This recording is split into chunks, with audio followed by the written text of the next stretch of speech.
All right, we are live, gentlemen. I hope. Waiting to get my confirmation. 10, 9, 8, We up. 7, 6, 5, 4, 3, 2, 1. Welcome to the Fatherhood Think Tank. Good night. Come on in, join us, like, share, subscribe to the conversation. I am Dr. Ron Osborne Williams, the Fatherhood Think Tank curator. And tonight we're going to be having a very interesting topic. So come on, send a friend the note, let somebody know. Make sure when they do that, make sure they subscribe and like the channel, so we can get those numbers up. We're trying to have 1,000 for the 100 show. So maybe that's the campaign. 1,000 for the 100 show.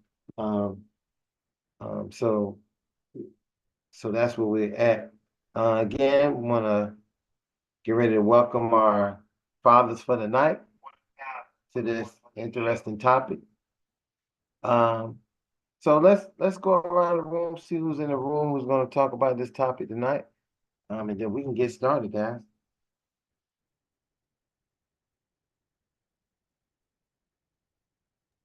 All right. Good evening, gentlemen. My name is Lionel Lightborn. I am a father to a tribe of 7 young adults.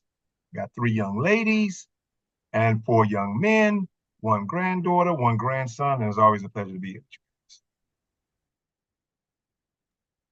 Yeah, Good Frederick evening. Adams, Go ahead, one Fred.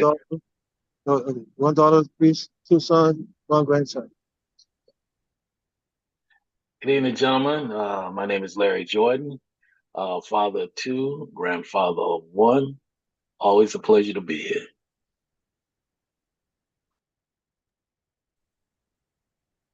Yes, good evening, fathers. My name is Ruhan Rodok. I'm a father of two young ladies. Again, it's good to always be here and share knowledge with my fellow fathers. Good evening, everybody. J. Rob Bernard, father of 2 young adults.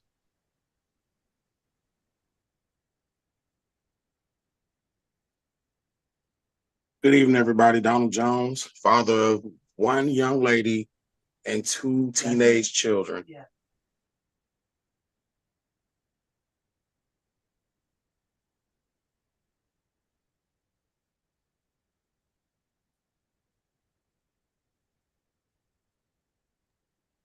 Is that All right, everybody? that's it. Yeah, we ready to get this party started. And now, and that request, Like, boy, you went already? yeah, I was the first one to go. Oh, geez, Yep. that went so fast. Well, it went fast, but this conversation won't be going fast. Tonight's conversation, tonight's topic, and also our conversation for tomorrow night in the private fatherhood think tank private meeting is how consensual sex today can become a sex crime tomorrow. And that topic can be, and I know that people probably say, oh, you guys are trying to use the Puff Daddy stuff to talk about. And I think, no, it's just maybe if it's a link to you, whatever. We had these topics months ago. So we're not making them up as we go along. This stuff was already pre-scheduled. It's just amazing how a lot of the topics that we come up on, somebody must be a prophet around here who pulling out topics, and then our topics turn out being present day events. So that's just coincidental. But let's have that conversation. And I know personally myself, I am one of those people who as a domestic violence trainer, a healthy sexual relationship professional, really understanding and explaining to people what consent means and how consent works. Also understands that consent today could end up being a sex crime tomorrow, because we may have did it in a way something might have occurred the person might have forgotten, the person might have felt some way. And I think I haven't thought about it being like this since the Me Too movement was really heavy and hot. That I saw a person had to think back, and hey, was I in a situation where the consent of what was going on with me and somebody was in question?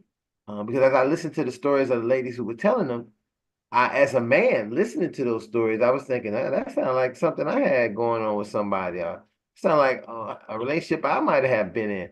So you just have to sometimes have to process that. So tonight we're gonna, as you know, normally we take a topic and that topic can go not only around the moon, but it can go to the moon, to Venus, to Jupiter, and get lost at the missing planet of Pluto, and come back all the way to Saturn to come back and circle the sun. So I think we know that we have dynamic fathers who probably have some really good ideas about that tonight. So let's jump in, guys. Come on, let's take a feast. First, let me ask this question, and just to get your tea turning. Has anybody ever, maybe if and if you share, has anybody had an issue with consent? Consent being an issue, or maybe something consensual happened and then it was said not consensual, and how did that? And don't worry, I want to come back with my own consent story as we get towards the end. Well, let me show you how easy every man and any man who has consensual sex today, how can become a sexual crime or a sex crime tomorrow. One of the greatest example I want to use, and y'all gonna love this one because you would have never seen this, is child support. So you have sex, consensual sex, y'all have a kid. You understand? And because of that sex you had that kid, and that relationship don't work, and then all of a sudden, boom, you have child support levied against you. And in some cases, if you don't pay that child support, you actually can get incarcerated until you pay that child support. Sex crime. And so I think they've been guinea pigging on us for years, testing this thing out for years through child support. That's just a conspiracy right now. I can't really actually say that. But the fact that you can actually use law and justice as a retaliation. And I'm not saying that because I think child support is needed. I am pro child support. But I'm just using to show you how something consensual today can actually turn into something criminal tomorrow. And I think child support is one of those great examples on how a consensual relationship can end up, right, in a criminal court. Not so much that you're getting locked up for something that you well, technically you did break the law because of the law saying that you were not taking care of your child when you actually are. You understand? And they're going on that on particularly it favors the woman, then essentially it is a crime, again, if you don't meet the criteria of what they're deemed of supporting that particular child. And so you can, and men have been locked up for that. And so that's one of the easiest example of how, because people think like, oh, rape and all that stuff. I'm like, no, let's go back to the easy stuff first, and then we're gonna work ourselves to the complex stuff, because I got more levels to this thing I want to hit on. But I had to use that terminology because nobody would have never think. I don't think nobody on here would have tapped the fact that, or most men wouldn't have tapped the fact that, wow, damn, you're right. We consensual today, and then boom, here I am in court for child support tomorrow. You understand? And you wouldn't see that as, wow, some consensual today actually can be criminal tomorrow. You understand? And child support is your entry. Notice what I'm saying? That's your entry into it. But it gets more deeper, and I'm gonna let other guys share. So thank you for letting me put that point out. Well, Yeah, I'll jump in. oh, okay, go ahead, Larry. I mean, it's been a few years back. I had to go way, way, way back in my memory banks to on that. But I think that every man here has probably had the experience with a lady that if you were not accused of something that could be as minor as you took advantage of me. You took advantage of my situation, and it's funny that it's never ever her fault. It's never that she says, well, I went along with it because I was afraid. I went along with it because, I just felt like it was something that I was just pressed to do, you know, and it may not, she may not take it to the criminal level, but almost in many cases, I know in many cases, you're accused of taking advantage of a lady's situation. Go ahead, Jay. I was gonna say not many people actually know this, but alcohol. When alcohol comes into the mix, so let's just say, especially you're gonna have this situation when you go to nightclubs and all that stuff. If a woman has a drink and later on uh sleeps with you, she's considered to be not of her right mind. And so it actually could come back on you to say that you did take advantage of her in a vulnerable state. And so many people, you have to be careful on the different ways that you approach, especially when you're going out and if the woman has been drinking, because it can come back on you in the fact that you did take advantage. And that's something that will turn from consensual to actual assault later on.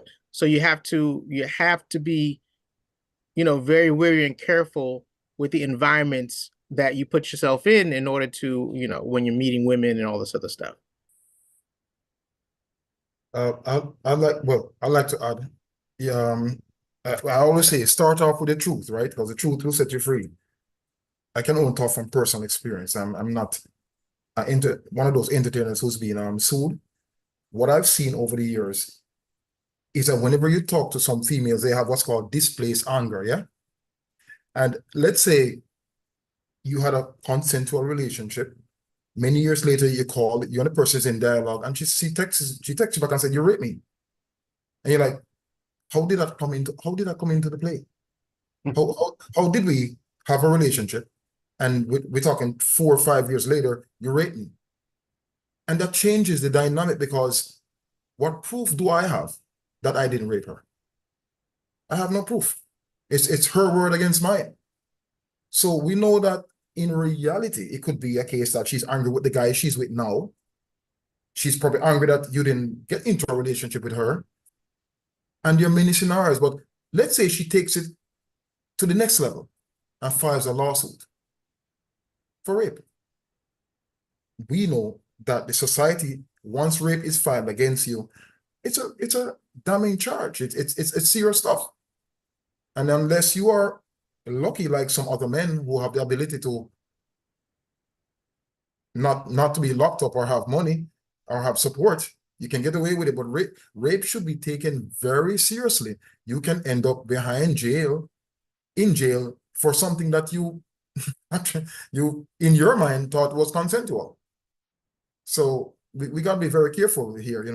You can get a text if that works for you, and maybe that will help you. But even then, how many of us keep our phone that long for 6 years?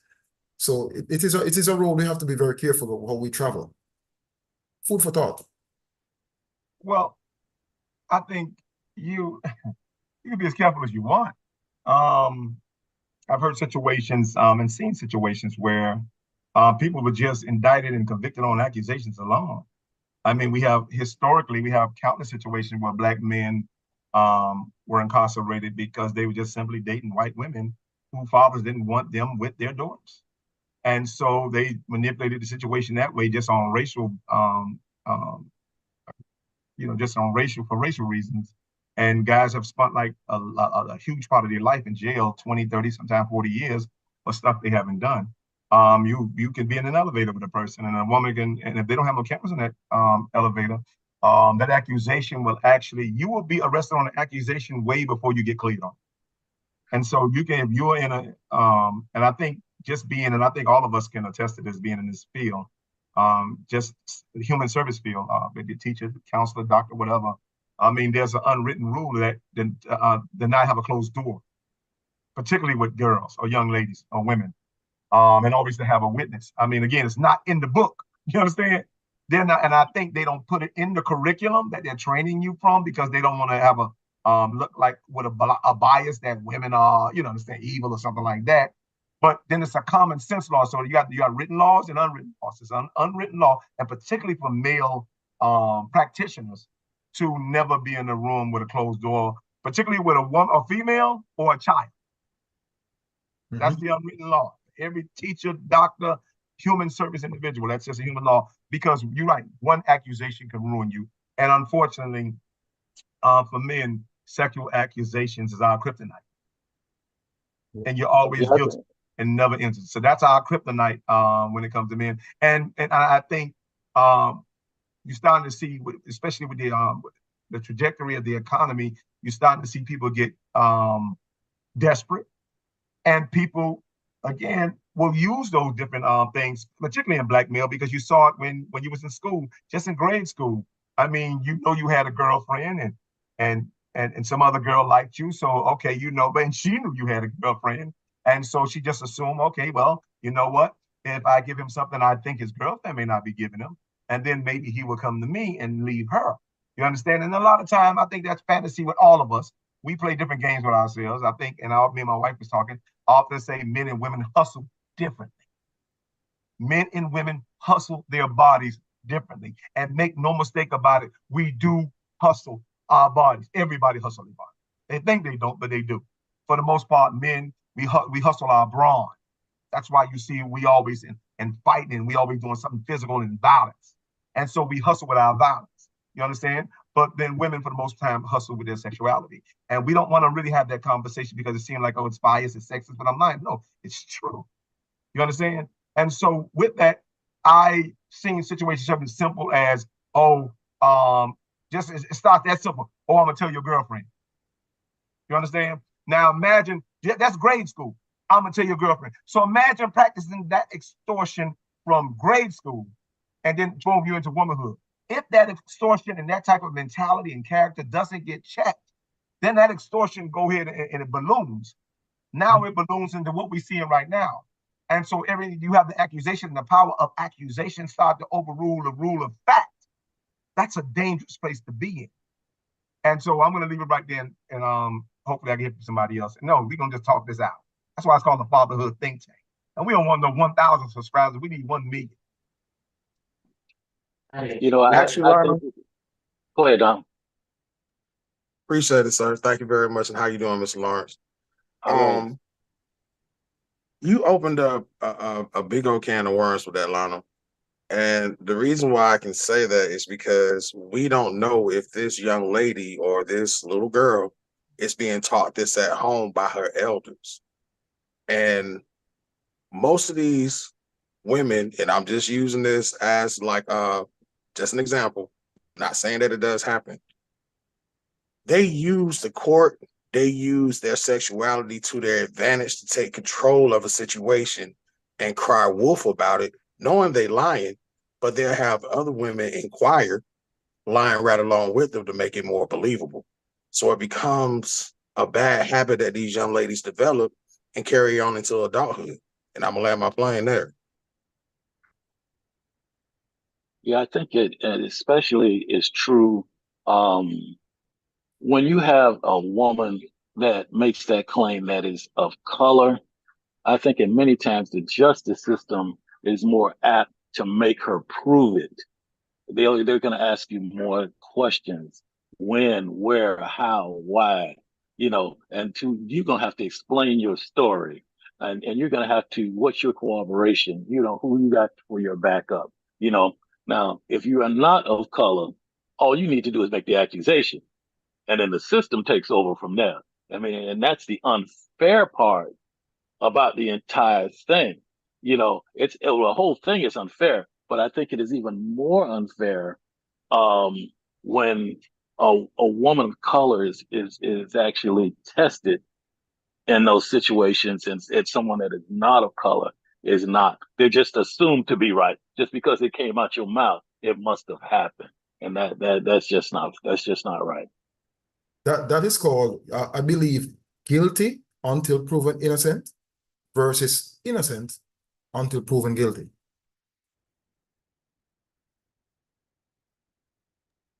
Well, race is a factor. Gender is a factor. And when that happens, I think more so now than anything else, I've never seen accusations validated at the levels they are today. I think to the point that um, nobody's considering facts. Nobody even care the facts. The more popular you are, the more guilty you are. You understand? And I can't play that game. And I don't think most men shouldn't play that game because you understand the ramifications of playing that game. You understand? And I'm like, and you don't want that game to get out of control. And I'm gonna tell you why. I'm like, especially if you got sons. You understand? If you got sons, for whatever reason, because your sons it's not gonna be exempt from the male experience. And I don't care how much, because I raised him right. I'm like, yeah, doesn't mean the wrong accusations won't be levied against him because accusations are not against unsuccessful people. You rarely see them bring accusations. Matter of fact, the guys who actually getting away with it, I'm like, because they're not rich, they're not successful, they don't have opportunity. The ones you see, and this is what really pisses me off. I'm like, listen, at some aspect, I know what it is to be a BS artist. You know, everybody know what it is. You know what it is to be a BS artist. And I understand levels of laziness too. And so I'm saying to myself this, a person that chases, just to spend their life chasing sex and women and stuff like that, rarely, and I'm being honest with you, people that chase sex rarely become successful. Rarely. And so here it is, you say, oh, this successful person spent the majority of his life, you know, I'm like chasing sex. I'm like, well, when did he have time to build that empire he got right? You understand? But I understand the hustle too, because you also have people who don't want to be able to say, you know what? I can't leech off this person one way. So I use yesterday to leech off him today. People don't want to go back to work. I'm telling you straight up. People don't want it. They're used to a certain lifestyle and you support them. I mean, you can look in your own circles. Stop supporting the person that was leeching off of you, and I can guarantee you they'll go from leeching to lying on you. And now if I'm broke, I can experience that. Like, look in your own life. Tell me you didn't have at least one person that was leeching off of you, and you decided to put the foot down and say, listen, no more leeching. And I'll be damned if they didn't change the game and went from leeching to lying. I got a person like that right now in my life. And I'm broke. You understand? So amen. Amen. Amen. So imagine if you got modern success. And so I'm like, you guys, we all looking at these successful people like we want them to go down this and that. I'm like, no, you really should be looking in your own life because you don't know when you're gonna be them tomorrow. And I guess you would want to be believed too. Like I'm like, hey, everybody know you were a damn leech. But guess what? I get to sell that story. I can lie on you and sell my story. And guess what? And people these days are so unfortunate right now. And as a people, especially as Black people, we always screaming justice, but won't give it when we got the chance to get it. You understand? Or won't give it the chance when we got the chance to get it. And so we don't even subject it. Oh, yeah. And so you got all these outlandish things about people. I'm like, hey, man, that's a lot of time and work you're talking. And people don't factor that in. I'm like, you understand how much time and work it takes to actually accomplish all that stuff y'all just said? And that's I'm like, that doesn't make any sense to me. But again, I'm gonna leave that right there because I'm like, I just like truth, particularly as a man, because you will and you're not gonna like it. Because one thing about karma don't have to touch you. It touches what you love the most. So if you wasn't just today, don't worry about it. Justice will find you tomorrow. You ain't never lied. I just want, you know, I almost just want to be able to just come and testify to some of the things Lionel said. And I think that many times we have to also remember that we think that we too smooth for anything to touch us. That's not my problem. That's not going to happen to me. That's, I got my thing under control. Listen, I was the same person. I thought that I wouldn't be in this situation. But guess what? I find myself right there. Smart as I am, smart, but that probably because I was too smart. I was too smart. I figured that, or I wasn't precautious. I believe that I thought of everything logically. That, oh no, this person would never do something like this. Oh, they're not planning to do this. Oh, and also believing that justice is justice. Oh, what's right is right. I didn't do anything wrong. I did everything right. Listen, that doesn't mean anything. We have to be proactive in everything we do. We have to be hyper vigilant. And when we're involving ourselves in any sexual activity as men, because no matter what happens, the outcome, you will be the responsible party. Ron, Regardless, because that's the part of being a listen. Don't I know people right now might be frowning their face up. Oh, why I got because you the man. Right. If you want to be the man, you got to be the man. You got to be responsible for things that you might not think that you should be responsible for, but that's a part of being the man. A true story, as Ron mentioned that. I remember I used to work up in Georgia, yeah, and I was in the elevator one day, and the lady came up and kissed me, right, and touched me in a area that I did not appreciate. So I said to her, you can't do that. You're not allowed to come in my space and do what you feel like. You know what she said to me in the elevator? Okay, go downstairs and tell them that I did that. Who's gonna believe you? Go downstairs and tell the office that I touched you and I came up to you and I touched you, kissed you. Who's gonna believe you? She said, if I go downstairs, however, and tell them that you touched me, it's a different story. That's a power. That's a power women have. Look at that. A simple scenario. Taking the elevator from the first floor to the second floor, and that happened. I was on a job. I'm sorry that happened to you, Rohan. I'm sorry that happened to you. Well, it was good and bad. Yeah, right. So yeah, I was going to ask you that because most times we as guys, we're right with the the stereotype or the culture. You're right. As guys, that's a fantasy.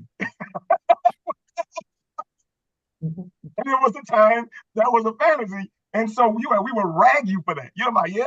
First of all, we're gonna want to know what she look like, and then we're gonna take it from there. So that's the thing. And again, the culture is different, and the narrative is different from men and women. You understand? But now it's actually coming together. I think I don't even want to say organically. I think it's coming together. Back to your point, Rohan, earlier, you said displace anger. I think so. It's coming together angrily, if that's for the lack of better. And it's coming together not for justice and reasons, but for retaliation reasons. And for all the stuff, and then, when you got this sexual revolution and the sexual movement going on, the main target and the main culprit, unfortunately, is men. So you got everybody, you got the LGBTQ mad at men and masculinity. You got women, justifiably so, mad at masculinity. And so when you got that retaliation and you're the target because you're target for being what they call it, power. Because men always had the power. And so you're the target because technically you're the champion. And somebody have to topple the king, and somebody got to topple this champion. Somebody, you know what I'm saying? And that's what it is. So we have, and again, I'm not saying the retaliation is not warranted. Yes, we have a lot of sexual and historical sexual injustices that we have imposed on our women, and in some cases, children. You understand? But at the same time, you can't use revenge to get justice, because revenge is revenge and justice is justice. Yep. And so go ahead, Robert Ryan. I didn't mean to interrupt you, man, but finish that story up there. but you didn't interrupt, man. That's what we're here to talk. And along the journey of my life, at school, I was accused of rape. And when I was called into the office, I said, why am I here? Well, some of my friends had sex with a female, and I got associated with the rape because they're my friends. So I had to say to the principal and say, I wasn't there. However, not being there may be the evidence, but keep in mind, they're my friends. And if she accused this group of guys of rape, I got called in. And that's because I'm in high school. Now I go to Georgia and I'm working. And go back to your point, Lionel, and I'm very careful of desperate people. And I have to use that word desperate. A young lady came to me. She wanted a job. She says, listen, I need a job really, really bad. I need a job. I need to work. Me and my grandma having issues. I said, okay. I explained to her what is the expectations, and she wanted a job, right? She came to me in desperation. And as a male, I said, okay, I see you as a person who wants a job. Let's hire you. She was hired on the job. I kept getting calls. I told her, this is it. I'm not a super, I don't like to micromanage. This is a task I ask you to do. If you're a problem, come back to me. Do the best you can until better comes. So we all want a better job or a better situation, right? Anyways, she did the job. They kept calling me. She's on the phone in the room, not paying the residents no mind. They're complaining about her. So I called her. I said, listen, how can we work together? Because we want to approach that situation like that, right? Work together for a common goal. So obviously, being a male manager, sometimes I ask a female manager to talk to a female employee, because then sometimes women have a better communication than a male, because there could be things going on that she don't want to open to me about, right? Anyway, so I had the verbal.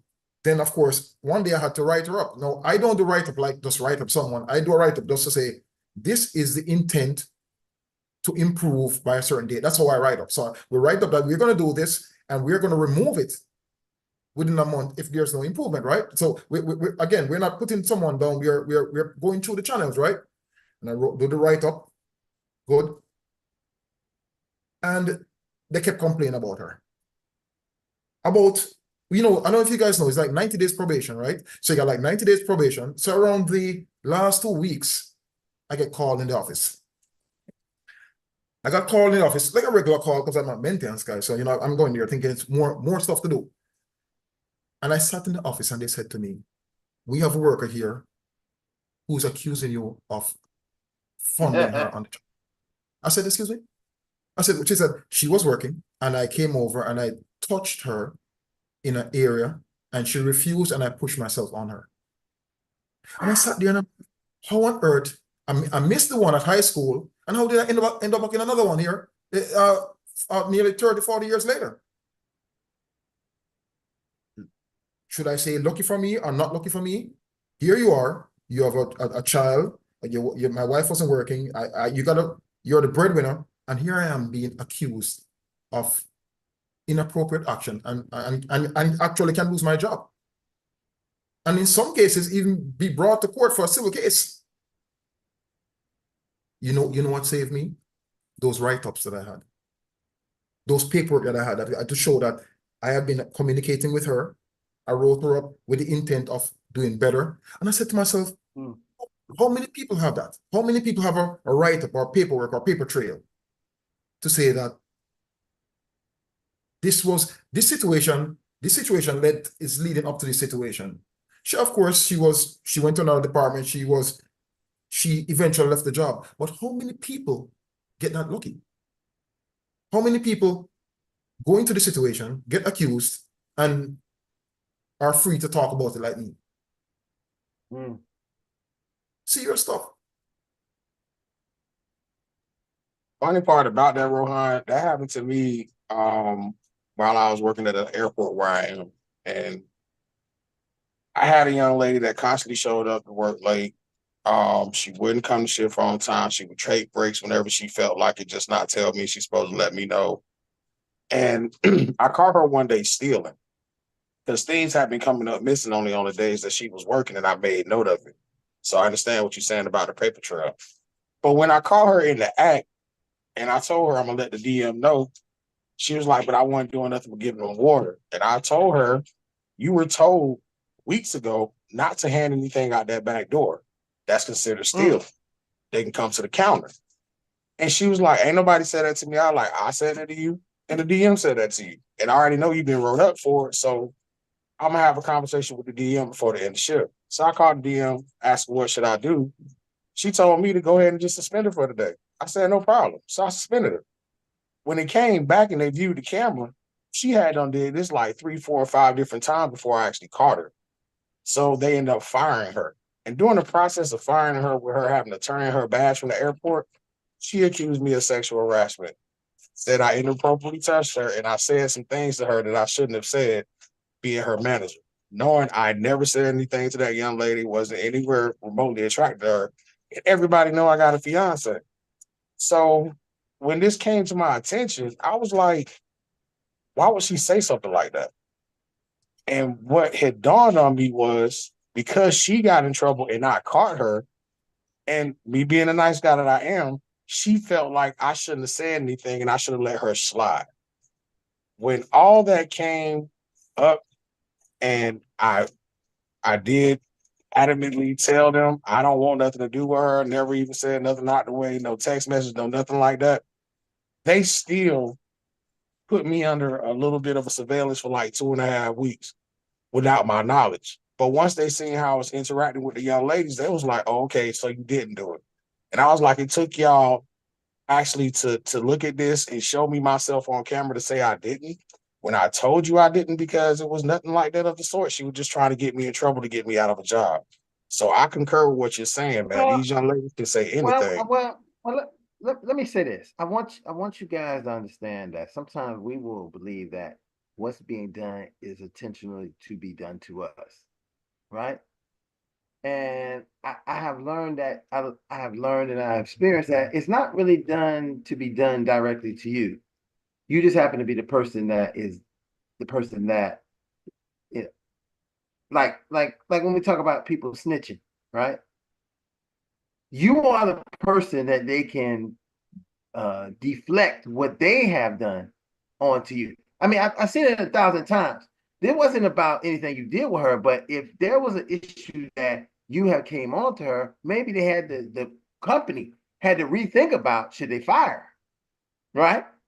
So now this it is a complete deflection from whatever she was doing to almost bring you involved. And again, I want to say this, that they're not doing these things. I'm just thinking about the athlete right now.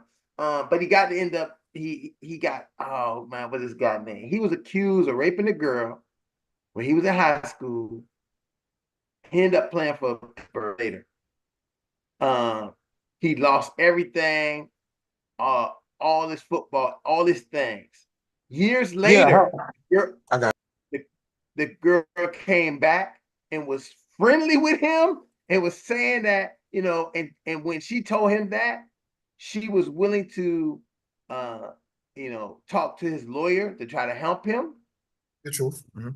And she ended up telling that none of that had happened, but she had already got a $10 million, some millions of dollar lawsuit from the school that they was at. So then, and her family and he was on his way to jail. He was on his way to the NFL. After the guy who was, the guy who's the investigative lawyer and this and that did all that, he ended up being able to, they filmed her without her knowledge, and he was able to get acquitted of that crime. He was able to end up, the NFL teams then was going to give him, but she really never felt like she had did anything to him. She was just trying to solve a solution for herself. And so this happens when I tell young men. You're in date, you with this young lady, y'all smoking weed, y'all drinking a little liquor, and she definitely wants you to have sex. But when she go home and get caught by her dad or her mom, she's not gonna say that I was out having sex and I enjoyed it and whatever. She's gonna say, in many instances, well, who was you having sex with? And the next thing they're gonna relate is that their daughter wouldn't be out there being promiscuous. So it had to be forced by somebody, and she was drinking, and at this point, the young men, and again, I've had many young men on my caseload when I worked in the diversion program in Broward County, many of them, that was their story.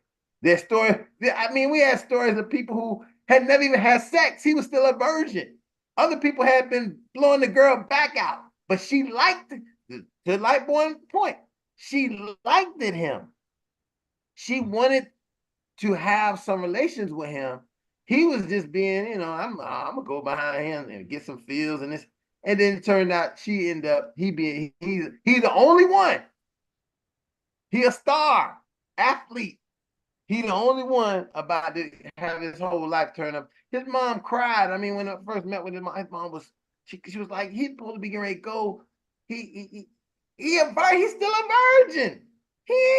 My son is being considered a predator when he ain't. He's still a virgin, and he was still a virgin. I'm a virgin. You know, This isn't funny. Okay. What? Oh, here we go. Please say he's a virgin, but we're I'm just a virgin. No We're one just- asked, nigga. Shut up. hold on. We're gonna talk We don't do that. about your virginity, Clay. We just trying to guide you to make sure you keep it and you don't lose it in jail. Right.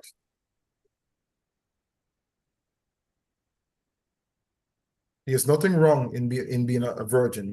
We obviously it's a choice, and we all have the right to In my opinion, I would like to say that being virgin ain't really a choice, because that's really, you just like, you don't get no play, you don't get no pussy, because he was low-key disrespectful by interrupting.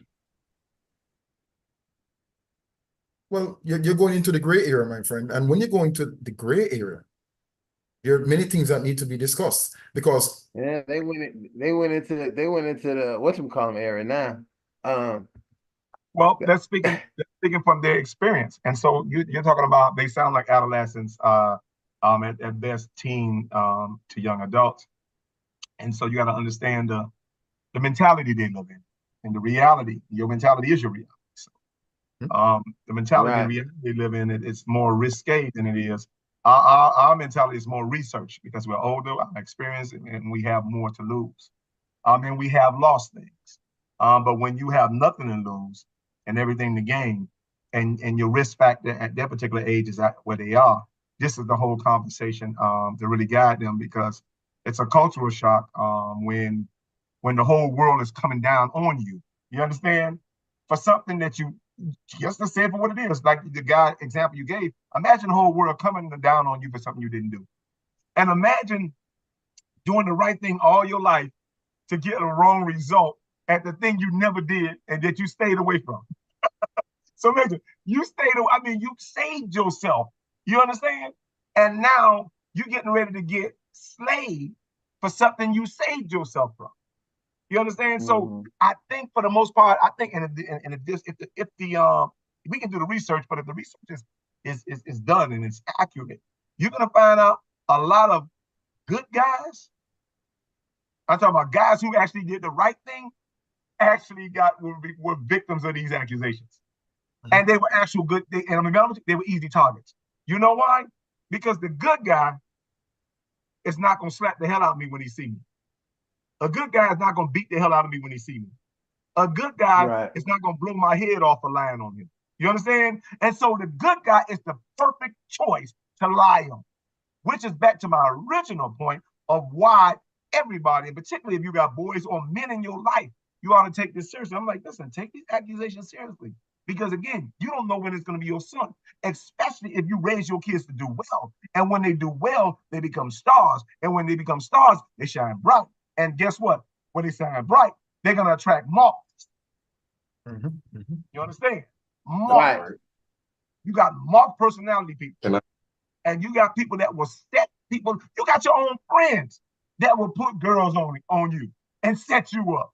You understand? Just to bring you down back to the friendship they think you should be in. And so we can go so many different places with this, but I'm going to go ahead and let Travis go ahead and kick in. Hello, guys, man. I missed y'all for a couple of what today's Wednesday? Yeah, man. Tuesday. Today's Tuesday. Yeah, I've been missing on Tuesdays. But what I want to do is yes, when you start talking about just that whole situation, especially with my two boys and dealing with the society that they dealing with, we tend to raise our kids how we raise our kids at home. And I try to engage and let them understand that what we teach them at home is preparing them for what they're going to be exposed to in the actual communities and their schools that they're in. The sad part about just me being able to see the things that I see is that mental health has been rapid. Kids have been exposed to sexuality at a young age. Most of the time, the only way they know how to communicate is through touching and doing stuff like that. You know what I mean? Their emotions is tied to their actions. And most times I try to teach, young kids is that, you know what I mean, learning how to communicate without touching, learning how to communicate using your words, because at the end of the day, most kids don't know how to do that. They only see what they see on TV. And most of the time, if you're attracted to somebody, you're then active with that person. You're not, and it's not back in the days where it used to be crushes and stuff like that, and y'all send the little note. You remember how you say, do you like me, or whatever, how the thing is, and you pass the note or whatever. They don't do that no more. It's I'm texting you this, and then mind you, if you say yes or no, it all depends on most times. And I'm just saying this, most times kids, the innocent kids are afraid to say no to a very strong-willed young lady, because if you tell her no, now you hurt her feelings. And then when you hurt her feelings, now she's gonna bully you throughout your school year. She's gonna make sure that everybody else think that you're gay or what. Like they're gonna label you because you didn't actually accept her invite. And I mean, and I see it done all the time. You know what I mean? And it's crazy because what could you do to something like that? Like what? And the only thing you can do is try to teach them, like, yo, like I understand, but you got to be able to let that the emotions of the young people understand, yo, that's not the right thing to do. And I see it on both ends. So I just wanted to say that, just to, you know, give my 2 cents. And I hope that, you know, not just we're talking about it, but what are we finding solutions to be able to address those issues with young emotional people? And the matter of fact, and I say this, I'm done, but there are even older people that is emotionally immature to be able to deal with their emotions. So it's like you got mothers and fathers that's not emotionally intelligent to be able to raise this child. And so now you got grown people doing stupidness, and then you got young people doing stupidness. So it's like it's a lot of mental health problems that screams out. That's all I have to say. A quick response to the part you mentioned about social media. Let's put this for all fathers and young men alike who may be in this group. What you see on social media, whether it's porn or a movie, majority of the thing is scripted. Many young people today are having issues because most of the time you're looking on social media and say, I want to be like that guy. I want to be like that girl. But most of the time it is scripted. It's not necessarily a fact. So keep this in mind, both for adults and children alike. Social media has a lot of, what would I say, videos or scenarios, but it is scripted. Porn is scripted. Movies are scripted. These guys who are posing, it's scripted. So it's not necessarily factual. It's just someone acting. And many times, or young people who are not, their brains are not fully developed. They're addicted to maybe that particular social media. They get the wrong concept and the wrong reality. And that's where we as fathers come in and say, hey, this is the real deal. And as you mentioned, you have sons. We have to say that to our sons, because again, many things on social media is not real. It is scripted and it's designed to keep you in tune. Food for thought. But I just want to comment because I don't want it to be overlooked that when Travis was speaking, he was speaking about the reverse of the victimization. So he's talking about young men who are being victimized by the women, and that's often overlooked, especially when you're looking at the younger age. Forget about the older generation, but just the younger age kids. We have it in our mind so much that the guys are the ones who are making most of the advances. But we have to understand, we have to teach our daughters to be young ladies and respect themselves, because a handful of the time, it is them who are making those advances. They're the ones who send their friends say, oh, you know what? My friend thinks you're cute. And they're looking for that response back. And, you know, I can honestly say, speaking for me, that's how it was with my son. My son my son was always laid back, but it's all the girls who, when he had a girlfriend, I was like, are you the one who went to them? He's like, nah, they came to me.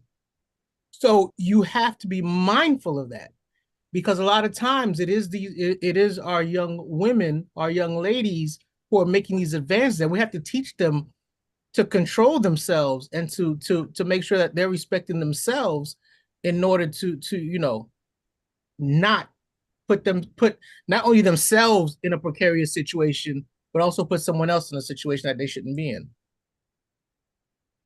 I was sitting here thinking about it. I remember I said this last another show. This is a universal term, but I'm like, listen, often we use our wrongs as a rites of passage. It's true. That's just the male privilege. Our wrongs were seen as a rites of passage. So you like, oh yeah, dad.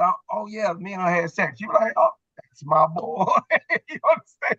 And so you're talking about a history of our wrongs being rites of passage.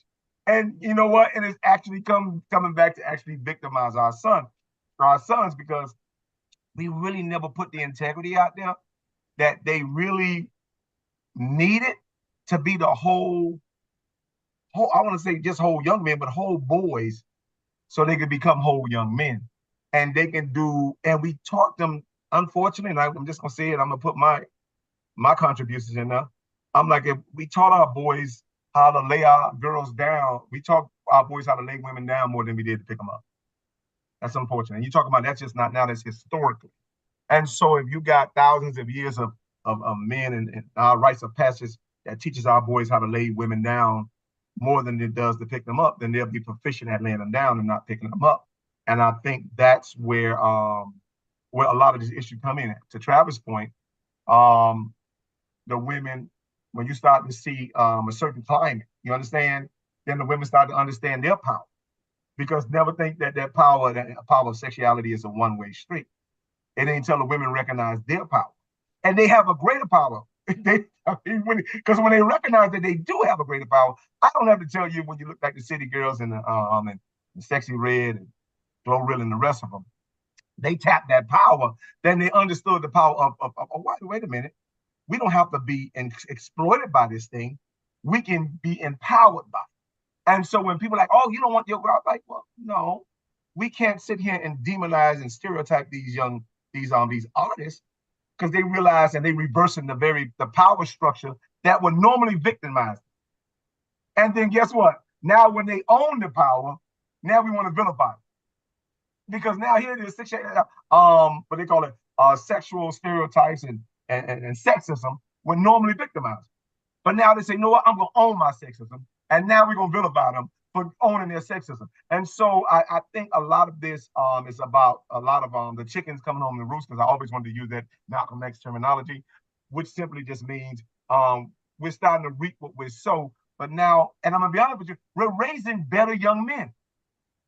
We're raising better young men than who we were. I know I told you I got 4 young men, and I raised them to be a better young man than I was. But you know what? Every last one of them got victimized by it. Here it is.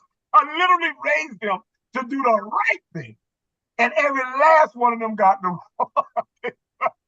got literally victimized simply because the kindness I told them to show the women about picking them up and value picking them up more than you lay them down. And all 4 of them actually got tried for being nice guys. But I told them, and I had to go scripture. I'm like, don't be weary. I said, you don't be weary in well doing. You can't. So I said, you can't sow something right and get something wrong.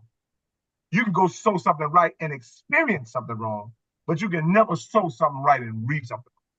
And so I'm gonna leave it right there. Coach D, go ahead and kick in. Good evening, gentlemen. How y'all doing? Can you hear me? I've been on a few times.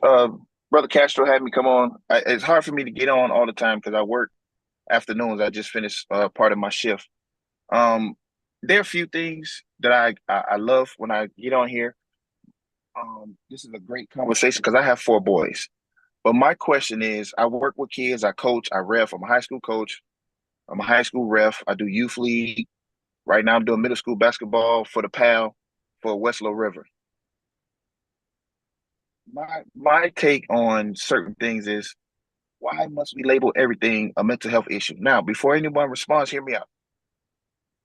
All of you, I hear you guys on here. You guys deal with kids like I do, but when are we going to make it a accountability issue? Everything can't be mental health. And unfortunately, I'm working out of headquarters now. When I was working on the road, that'd be the first thing somebody say, "Oh, mentally, I wasn't unstable." No, you can't deal with adversity. When are we going to have these kids and some of these young parents deal with adversity and stop letting it be well, it's a mental health issue. We got to see if they mentally fit. No, they're mentally fit because they made a direct choice. Because we all know right from wrong. So as a whole, and I try to tell these kids all the time when I coach them, oh, coach, I'm upset. I'm not mentally prepared to play. I had a young lady in the playoffs. She had a bad game. Coach, I'm not mentally prepared to play. But you're playing. You just have to deal with adversity. I'm not going to let you quit. You have to play through this. Especially for our young men, get them to understand that this is adversity and not mental health for you to quit because somebody picking on you or this, that, and the third. No, you have to learn how to deal with that. That's called life. Just want to just let me Yeah, but go ahead. I do agree with you, Coach D, when you're saying that it's mental health has been used as a blanket statement, right? For a lot of different things. But I think when someone tells you, I think it has such a negative connotation when we talk about mental health, because usually when we say mental health, it's because we're trying to label someone as being unfit. Mental health is just like physical health. It's just like, anything else. You have to cultivate it. If I want to be physically fit, I have to do what it takes to be physically fit. I got to exercise. I got to put the right things in place. Think of that when you talk about mental health. You have to cultivate the mind of a child to have them mentally healthy, right? And so when we only take the negative aspect of it to say that person has mental health issues because they shot up a school, or they're getting to fights, they have mental health issues. That's not what it is. You have to figure out what's going on in their life that's causing them to not be mentally healthy. And so when you start to look at the way people think and the way they perceive or take in information, it's all part of mental health. All the factors that involve with that mental health is going to be environmental. Some of it will be hereditary, what's passed down, and there's also going to be pieces of it that are innate, taught, right? So environmental, what's innate inside you, and then also what's outside within the environment, or passed down hereditary. So you're looking at those different aspects when it comes to mental health. So it's not so much that you're looking too much of, I think we have to start changing the way we think about mental health to say, I need to be healthy because I'm exercising my emotions properly. I'm exercising my restraint. I'm able to process differently. I'm able to maneuver socially and depending on which crowd that I am in. And that's what mental health is. Mental health is not the sickness. It's the ability to be well and socially engaging in any acceptable manner. And that's really what mental health is. It's just that we've taken it to such an extreme that now when we say mental health, is because we say, oh, that person must be crazy. And I totally agree with you. Uh-huh. That's why I worded it as far as dealing with adversity, because we grew up, it wasn't mental health. It was a situation happened. Now, how are you going to deal with it and fix it? Exactly. We figured it out. Our generation, society has made it where you can't steal. So you steal. How do you steal? Oh, because so and so. Oh, I can't deal with this. But that has nothing to do with you stealing. So why are you now blaming it on that's the point I'm trying to get. You blame it on a mental and emotional situation that has nothing to do with why you did that. You now have to deal with the consequences and the adversity. But now it's mentally they were. How do we know? How can we scale it? Like you say, everything is not mental health. Everything is not. Oh, I need help. It's we need to fix how you behave and how you interact. Like you said, your nature versus your nurture and your environment. But Coach D, go ahead. Let me. It's funny because I had this conversation with some students today in class. And I think that what you're saying is very important. I think that both of you, Gene, are speaking about things that are currently happening. And then when we want to start looking at what is the solution to this, you know what the solution is? I realized what the solution was.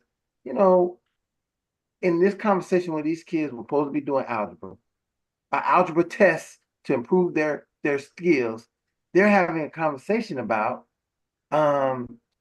in a relationship, can you have a relationship without having sex? And not they're not having a private, small conversation. They're yelling at the top of their lungs, having this conversation while people are in there trying to do their start. And so what would normally happen is in a situation like that, if I wasn't there as a teacher, would probably just ignore it and just work with the kids that and not even address that issue that was going on there. And so when you talk about this accountability, Coach D, the accountability also comes with who's going to be initiating that account. It's hard for somebody to initiate accountability when they handle everything emotional, right? So if they are going to be emotional about everything and say, "Oh, this happened," because you can't put that on, you can't then pass that on to any kids. The kids are not going to get any. They'll learn behaviorism, emotionality, and then emotionality leads to I'm having emotional problems. I don't have good mental health.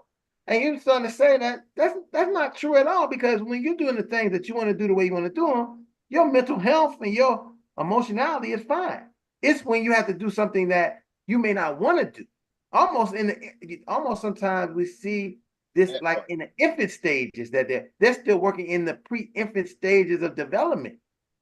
And that's because you don't have the person, and I like to say the person that will hold you accountable and be responsible to say, no, that's not going to happen. I just was, I'm going to take on, I think I'm about to take on a client who has a son in that same disposition.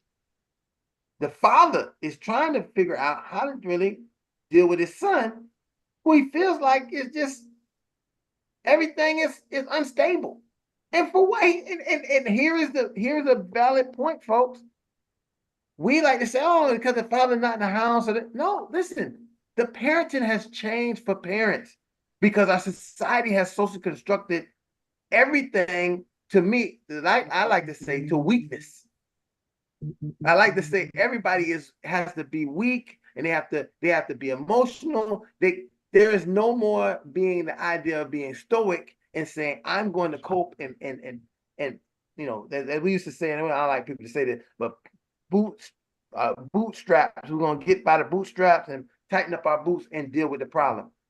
No one wants to deal with the problem because what we all also find is that people are willing to bail the people out without having them to strap up no boot. So if I know that, like a baby, if I have a fit on this show, and all you guys will cave to me having a fit to what I want and how I think things to go, well, every time I want things to go my way, I'm going to have a fit.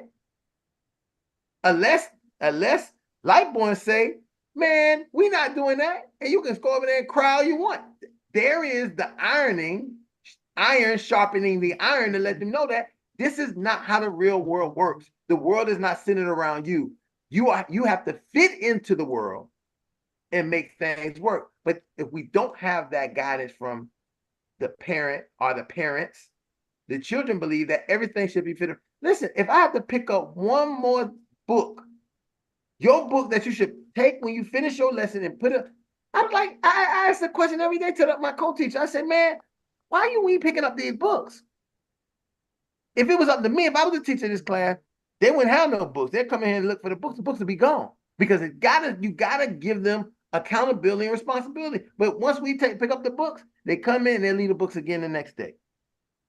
Wow. And if we say anything to them, they start getting emotional. They say, "Oh, why are you talking to me? Why are you looking at me? Oh, what is that? What's going on?" I just said, "But you put your book away." But again, this is a learned behavior. That to me, that's learned behaviors that they see within their home, and they just continue that same behavior. Well, I think, Ron, what happens is that also the basic skills of parenting have also gone, right? Right. Parents aren't teaching the kids critical thinking. You know what I'm saying? They're not teaching them those the basic skills that you need to build the foundation for later on in life is missing. And I'm not trying to blame social media or anything like that, but it's missing because a lot of times it's easier to hand a kid something to keep them occupied. Gene, I'm not gonna let you do that, Gene. Gene, don't be wimpy on here right now. It is what it is. I listen. I went in a couple weeks. My Facebook, everything is gonna have a picture of Chris Rock smoking social media, because that's what our society is turning. This is what our kids. Everything that they are learning, they learn nothing from us. They learn everything from people who have no benefit, and we have to be honest about it. It's social media, and here's the problem: it's not the social media; it's what we're allowing our kids to participate in. If that was crack, we would stop our kids from being able to participate, and we don't even recognize that it is crack. And that's what it is. And like I was saying, it's the lack of the foundation that we're not putting into the kids anymore. And we're allowing other things to occupy their time rather than social interaction, because a lot of times we learned growing up, we learned as kids through social interaction, right?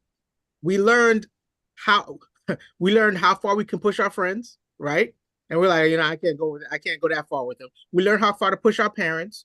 We learned how far we could push our teachers. We learned everything was through social interaction. Very little social interaction comes through now. And it's being more and more accepted. And the school system is not helping, because at least at school, there was a semblance of structure for a child to go to school and have some type of structure. But now even school have the structure that it used to have. And so if you have chaos at home, chaos at school, there's no way you're going to be able to have a child that can even identify with rational thought, with rational thinking, with critical thinking, processing logical thought over emotional thought, or even calming themselves down emotionally to transition to logical. Because I think it's Gene, let me add one thing to what you're saying. And listen, folks, we have to understand this is vital. And it then turns into and we don't want to. This then turns into construction. It turns into to the system that we live in the world. So parents, right? We all know that most of us are in that generation that if our parents came to the school, she might pull a belt out they might pull a belt out on us and beat us right then to school. We was this generation that, for most of us, we're the generation that our parents didn't wanted us to get an education. And even if the teacher was wrong, right? You do what you need to do and you let me know, and then I'll handle the teacher to be wrong. Right? That's the generation we come from. The generation today, and the way the parents is, and it's almost going into the idea of the parents, like you said a little bit, Rob, the parents don't have the skills. So they are doing whatever they got, right? What they got is to support their children. That's all they got. Even when the kid wrong, they come and support them, because they don't have anything else to give them other than financial things like tennis shoes, Xboxes, let them buy the most expensive stuff, give them money so they can buy hoagies and all this stuff before they come to school in the morning, but never no accountability to their grades. They don't come up. We had a report card day 2 days in a row about a 1.8% students' parents came. 1.8% of the students' parents came to pick up their report card and look at their grades. But if we told that child that we taking their phone, they can't have their phone during the class, the parent will be up there in 5 minutes.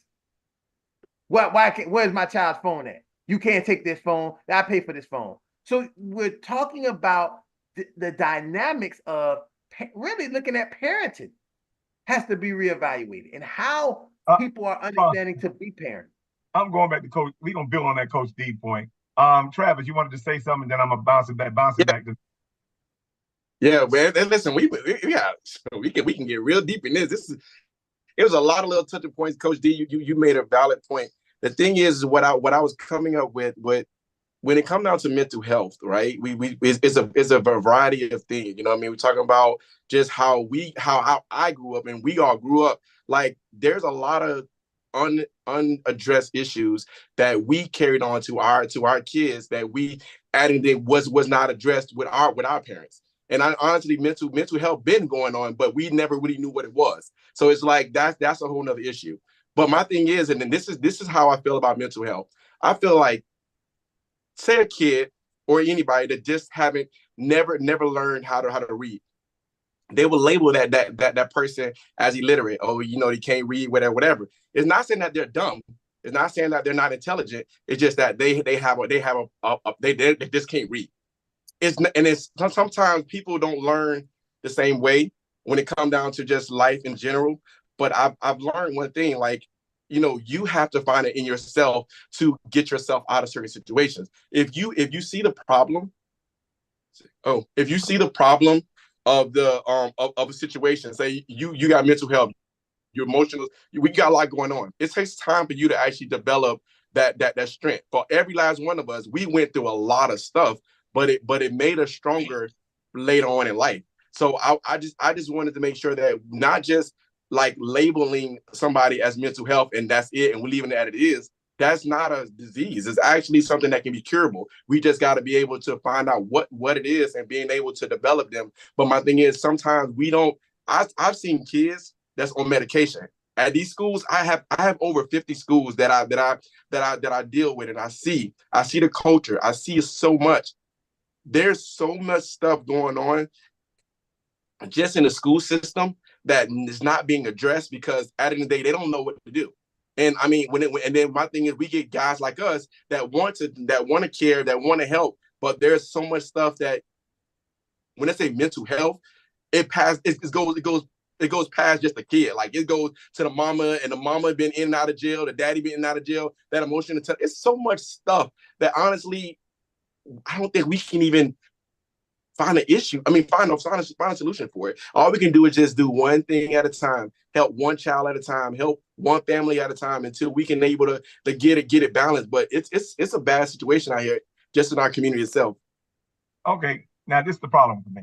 Let's talk about Coach D, accountability. If we're going to talk about accountability, I think we have to get out of the cultural liability business, right? Like, we're the problem. As a matter of fact, we're the only problem. As a matter of fact, these conversations always end up with us being the problem. And this is why DEI is so important. Here we go. And so let's talk about mental health first, which 50% I give a damn about, the other 50% you can throw it in the trash. And mental health, in a sense, I'm like, here's a profession that can name that actually can name more problems. They're better at naming problems than solving. That's mental health. You're never going to really call them on that because you don't think you're smart enough to call them. And so here it is. And the only thing our community really is guilty of is being gullible. You understand? If these folks, well, at least if they come to my community, I'm going to challenge their ass every step of the way so they'll know that I know what they're talking about. And until we get tired of understanding that, I'm like, hey, your relationship with them, they can't be the experience, and you continue to be the experiment. That's our problem. And so when you start to put the accountability back on them and saying, listen, in our culture, we find out that the church worked more, and true, historically true, that the church worked better than counsel. You know why? Because the church have proof to take more people off crack. You understand? I'm talking factually. And so just because we don't have the curriculum and we didn't write it down because culturally, right, we are not raised and conditioned to take credit for the help we get.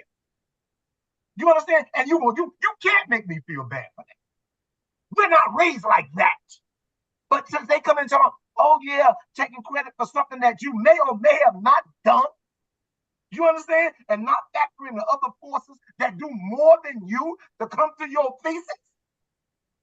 And when you start to talk like that, that's when they back the hell up. But I'm like, historically, you're not going to tell me because, again, you guys was formed at one of the greatest mental health crises in this country, and you didn't call it a crisis. Matter of fact, you didn't even identify it. You can't get more mental health than the civil rights movement. You just can't. How do you explain that? You understand? I had a conversation with a white guy on Twitter. We was going back and forth, and he was saying, oh, black people can be racist. I said, it's impossible for black people to be racist. He was like, why? I said, because we proved that we love y'all. Give me one instance that you ever loved us. You understand? I think we negotiate with the wrong tools because we're too busy trying to have their conversation and haven't mastered our own. You understand? And you can't change the nation until you change the narrative. I'm going to own my narrative, and you're going to catch pure D hell if you don't know what you're talking about telling my community. You're going to know you couldn't get in through me. And if you got in here not knowing what you're talking about, you got in through somebody else, but you won't get in through me. Mental health does not have a good relationship with Black people in this country ever. It ain't just beginning. They've been experimenting with Black people forever. You don't get to the Tuskegee experiment and all this other stuff and them cracking your brain open to try to study whether you're a monkey or not. If we're going to talk about accountability, you put that shit at their feet. If not, shove it down their throats when you talk to them. But you need to know that you know that you know. When you know your history, I need you to know it aggressively, not passively. Because other than that, if you don't know it aggressively and you think you know it passively, what's going to happen is they're going to continue to be the experience, and you're going to continue to be the experiment. And and not only today, as of yesterday, I'm like, I will never be the experiment to nobody, whatever you want to call it. Mental health ain't number one big ass money grab. And I'm telling you, don't put your kid on that mental health slave ship, because all they're going to do is get them high. They're not going to never balance them out. They're going to get them high. You understand? So what you guys were talking about, and I'm going to tell you, if you want to do a litmus test on this, because sometimes we got to do our own litmus test. You want to do the litmus test on this, I love it because I love these buzzwords because I think people are so full of it. You have people coming around waving their little hot hand over you, like when George Myers said, you have any fool come to town, raise their little hot hand over you, and we just take whatever terminology we get. So now we got the self-love crap going on, right? And so nobody never really thought to ask people just a simple question. What is that? What is self-love? And every time somebody explain it, I'm talking about every time they define what self-love is, I'm like, well, damn, when I was growing up, you know what they call that? Self-discipline. And so what you described as self-love is really self-discipline, and you know it was self-discipline. But you let them sell it back to you like self-love. So the problem is not them, what the hell is wrong with you? So make people explain what the hell and make sure that they know what they're talking about. Because they coming in thinking you don't. And that's how, but you can't play with me like that. I'm like, nah, partner. Especially when it comes to our children and our community and all that. Nah, you better know that you know I won't give a damn what school you is. You better know. And so we have to study what the Bible says, study to show that self-approval workman, rightly dividing the word of truth. And so before you know anything else, at least know the truth. You owe it to yourself. I just like feeling like that because it feels good. I may not look emotionally intelligent right now, which is another bunch of crap, but it is what it is. I'm going to comment on some things that Lightborn said, because I agree with some of it I disagree with. The part I disagree with is the mental health piece. Mental health has always been successful within the community. The Black community has always been working in the Black community. Because what mental health is conversation. It just all the other cultures did was slap a professionalism tag to it. But we all have mental health. When we talk to our preachers, that's mental health. They're counseling us, right? Because mental health, and I think people there's a difference between the mental health that you get from a therapist versus a psychiatrist and things like that. Because the mental health therapist is talking you through your issues. They're helping you figure out your issues. They're helping, and that is what we do it all the time. When we talk to our friends and they're like, yo, man, I had a problem, man. What's going on? They tell us what's going on. Hey, did you try this? Yeah, I tried this. I also tried this. I don't know what I'm going to do. Well, I think, what do you think about, how do you think this will work for you? That's what mental health therapy is. That's what mental health is. We have these conversations all the time. And so I think when you start to talk about the dosing and the drug, and that's the psychiatry of it, right? That's where they start prescribing you stuff, telling you, hey, you know what? You're bipolar, without actually looking at you and truly determining if you're bipolar, if you're schizophrenic, if you have all these other issues that are truly an issue. And I think what they've done is, and part of what you're saying with the experimentation piece, which I do agree with, is they weren't a lot of the experiments were not because they were testing to see what happens. They were testing, why isn't it happening? Why are Black people so immune to this? And why are they so immune to that? It was a figuring out of how can we use what they got to help us. And that's a lot of the times those experiments were based on that. Mental health is up. And I'll tell you now, the mental health that you learn here in these states is not our mental health. That is the European idea of what mental health is. When you go back and look at the roots and those coming of age things, like when you go and your father takes you under his wing at a certain age and says, you're a man now, that's mental health. The nurturing of your mother and her guiding you, that's mental health. The wisdom of the patriarch or matriarch within a community, that's mental health. All this other stuff that the Western society has now imposed on it is their way, again, like I agree with you, to make money off of it. But it's ingrained with us as a part of our life in our community, in our Black community, that mental health was in every single piece of it. It just wasn't viewed the way they Europeanized it. Because we had our way of dealing with the way we dealt with our things, and we worked it through. Well, that's the thing I was talking about, J. Rob. I can't subscribe to my rapist being my therapist. You understand? And Exactly. only in America, your rapist get to be your therapist. You understand? Here we are, Black people who are getting treated by white physicians about, you know what I'm saying? Black people getting treated for getting treated for Black trauma that was caused by white people. You understand? There is a cultural competency that should have been before it even been introduced to this community. It came in without the cultural competency. They just assume that I can be your rapist and your therapist, which speaks back to our original topic today, of how consensual today can be a crime tomorrow. But in this conversation, it's actually how a crime yesterday, you understand? It's in reverse. How a crime yesterday is consensual today. You understand? And so I'm like, hey man, cause all my goddamn trauma. You understand? And then guess what? Just seeing you is traumatic. So how you gonna be my rapist and my therapist? And until you can boldly look people in their face and tell them the truth, if you don't owe them nothing else, you can be dumb as hell, but you're still capable of the truth. You understand? That's the one thing everybody's on the same playing field mentally about. And we're gonna talk about mental health. The true mental health is, mental health really is anybody that can actually come to the truth. Now, how you can get people that less sophisticated, they can come to more truth, you understand? That the people who went through like 8-10 years of school are taught how to lie. You understand? To be systemically predatory. And I just wanted to use that word because I just want to sound smart. Go ahead. Lionel, the law has passed. I just want to. Go ahead. Go ahead. I want that I seen the other day, and then while y'all was talking, it really hit me, and I think this is probably go for us as well. The man, I mean, it was an interview that I was looking at, and the man said, he went to Japan.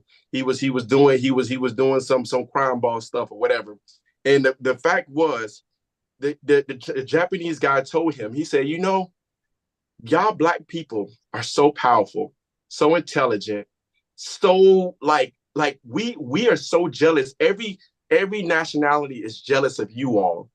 But the only thing that y'all have, the only thing that y'all can't get together is to actually unify.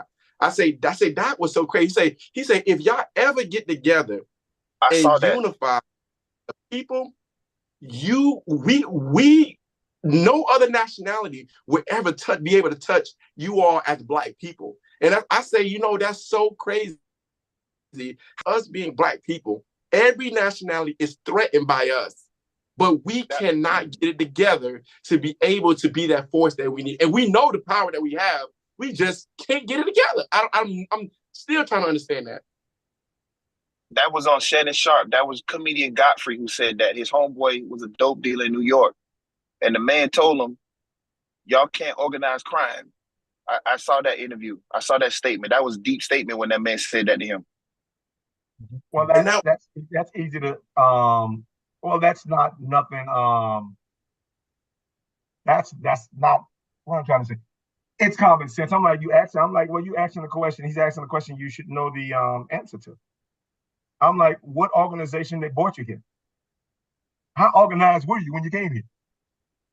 You came here under straight, you understand? You came on here under strict systemic divide. Now, I don't understand how something you can so divide and get unity out of it. I don't know. But to his point, the threat is, and you're right, it is the greatest threat to become unified. And so that becomes the goal, or what our ancestors used to call eyes on the prize. I think we never really identified what the prize really was. We always say, keep your eyes on the prize, but what is really the prize? And the prize may very well be the unity that you speak. So I'm gonna leave it right there. Yeah, no, that's what the gentleman was saying. The gangster told the drug dealer friend of his that you guys have so much control and it's so easy to break you up. Like all we got to do is dangle something in front of you, and your unity just crumbles because one wants to have it instead of everybody having it. That was the pretty much the overall kind of same thing he was saying about the power that we have as African Americans, because everybody copies us, regardless of, like, I don't understand our Black women. You have white women darkening their hair, injecting their lips with Botox and all this stuff, and then like, look at Serena, you narrowing your nose and putting blonde hair in your hair, but they want to look like you. Mhm. All it takes is something small. His point was all it takes is something small to divide us. And that's why I said it was deep, because he said something small. That's all it takes. If it was all of us in a room and we needed $20, instead of us dividing it up where everybody go eat, we'll all fight for the whole 20. Right. Mhm, mhm, mhm. And I that's think, culture. because I think when it comes to that, you especially in a capitalistic society. Now you're talking about the capitalist society. It's either feast or famine. They're not taught, or they don't teach you that there's enough for everybody. They teach you that scarcity, and you're taught a scarcity model. So when you start to adapt that mindset that there's a scarcity model, that's how you're going to portray it. You're going to say, and another thing is, you always have to outshine your next door neighbor, right? The whole term of keeping up with the Joneses, right? I see the Joneses get it, I gotta have it. You have to take yourself out of that mentality of scarcity and understand that there's enough for everybody, and once you do that, it then changes the way you think about how you're going to deal, because I can't be envious of someone who has something. What I should be asking is, can you teach me how to get it? Exactly. Rather be mad that you have it. And once you start to understand that, because I think that's one of the things that has been lost within our community, is the teaching of, whether it's teaching apprenticeship skills, teaching someone how to be a plumber, teaching someone how to be an electrician. Those things have started to be lost within our own culture. So we've created our own scarcity. And so now we have to rely on other people to come in and do the things that we should be doing for self. And until we start to understand how to do for self and economize within ourselves, you're always going to have that easy ability to divide, because someone is dangling a carrot that we don't have. But let's go back to your point, J. Rob, and I know I'm gonna let Ron close it down in a minute. But then that goes back to the root of PTSD, post-traumatic slave. You understand? And you never see. I'm like, see, the problem is we don't study. I'm in Godfrey, and I love what Godfrey said, but I'm like, Godfrey, you need to go a little deeper, because that shit, I'm not impressed by that what you just said. I have to make sense out of what you just said. And so when you talk about PTSD, post-traumatic slave, and let's use the D as divide. You see what I just said? I just made sense out of what would seem to be senseless. That's how you get in. Change. Guess what? Own the narrative, or better yet, whoever controls the narrative control the nation. And until we control our narrative, I'm like, first of all, partner, it ain't nothing you can't ask me by my people. I can't explain. And so I'm not impressed because you got questions. Because guess what? As Black people, we supposed to always have an answer for who we are. So never be impressed by people's questions. Be ready with the answer, then you can impress me. That's all I'm saying. So I'm like, hey, man, I hear what you're saying, but that don't matter me, because I understand why that is. So you're not doing nothing spectacular saying that crap. And I'm not, so I wasn't impressed by it. But then again, I'm not everybody. No, I explain you. That's all. And if you don't know how to explain you, at least shut up.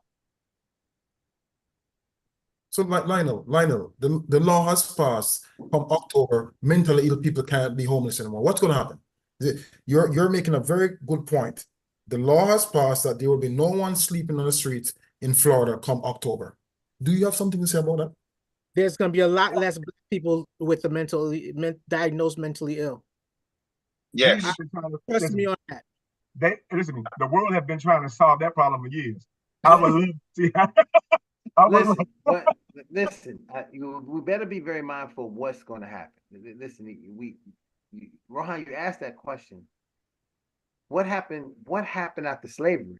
When slavery was free and the men didn't have nowhere to go, and then they started lottery laws for people lottering or not having a job. Next, the only other thing for people to then be able to do is to go to the next capital generating a business that it is prisons and jails. So any homeless person will now be, if you don't find a way to get yourself off the street, you will be in jail, probably working for a private jail or prison. Listen, we can sit here and pretend. And I get frustrated every day with these young people that I work with because they just seem like they don't care, right? And I feel like Notre Dame or the Oracle, Moses trying to say, hey, listen, I got the message that I need to share with y'all, what you need to be focusing on. And they're like, I don't care nothing about that, man. Listen. I'm gonna do the same thing my parents did. I'm gonna do that, and I'm trying to tell them that. Listen, that's not gonna happen for your generation. Okay, Ron. That's a perfect. Listen. Can I touch on that? Rohan, yeah, Rohan bringing that up. I'm just saying, Rohan bringing that up is a perfect example, just a perfect example of criminalization that's going to occur for our children and for us. Coach D? I talked about that today at Big Brothers Big Sisters. We have two sets of twins in our program. They have a barber that's up there earning his hours. So we went over with a little budget for them. I said, well, you guys are 1 year away. You're 17. You just got kicked out of Homestead. I said, what are you going to do in 365 days when you turn 18? His mindset, I'm going to go work at McDonald's. That's it? Yeah. I said, okay. I worked out a budget for him.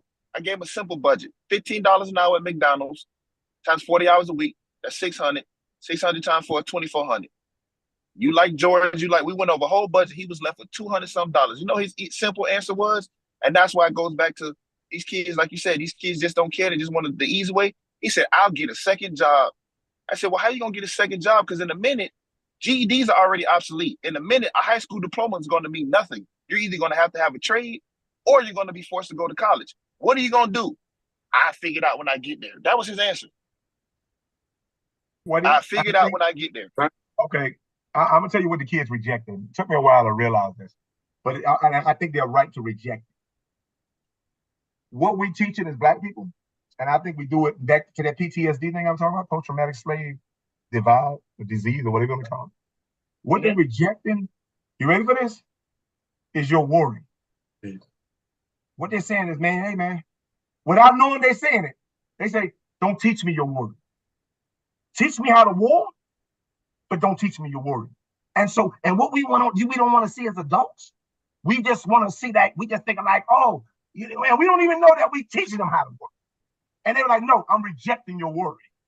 But we'll never say it that way. You're like, well, that's really concerned. I'm trying to teach them a prediction. I'm like, yeah, but you're teaching them a prediction, which is wrapped in a plot and not a plan. You see the difference? And it's so until we start teaching more with a plan than a plot, because oftentimes we teach about the plot and don't know jack about our plan.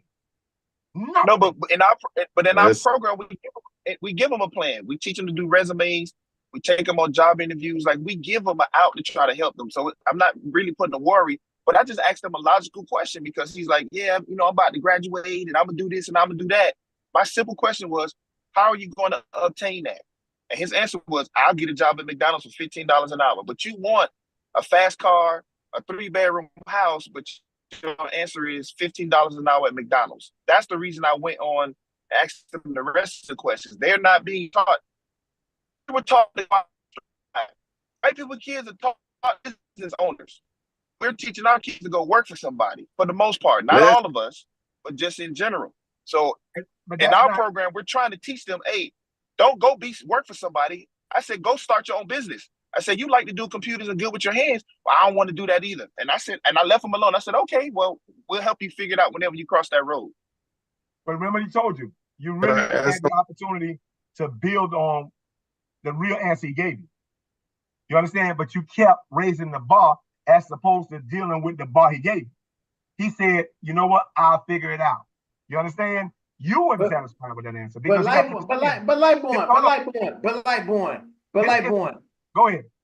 But Lightborn, I hear you, dog. I hear you. Mm-hmm. But they ain't got time to figure it out when they get here. They don't. They 365 days. And the way legislations are being done, so you know the way they are if you don't have a plan, if we don't show them, if they're not willing to listen to a plan that we have for them, and they say, well, I don't want to do the plan because it's work or whatever, it's nothing you can do when the flood is here and they told you it was going to be a flood. Mm-hmm. Mm-hmm. It's nothing to do because the flood here, you can say, I figured out what you're going to do is flowing away. So they got to be. Ron, you're talking from you, Ron. And again, I'm like, that's unfair to put that on your children. If I'm like, the best answer they gave you, you have a responsibility to build on that answer. You didn't.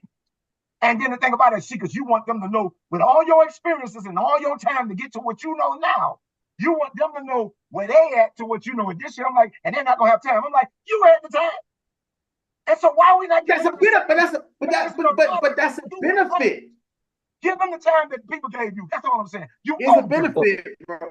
Go ahead, Travis. Go ahead, Travis. Can start a business. But you're on that. Other than that, there's some with the unicorns or something. Nobody told me that. Listen, listen. If someone told me, listen, I'll give you a perfect example.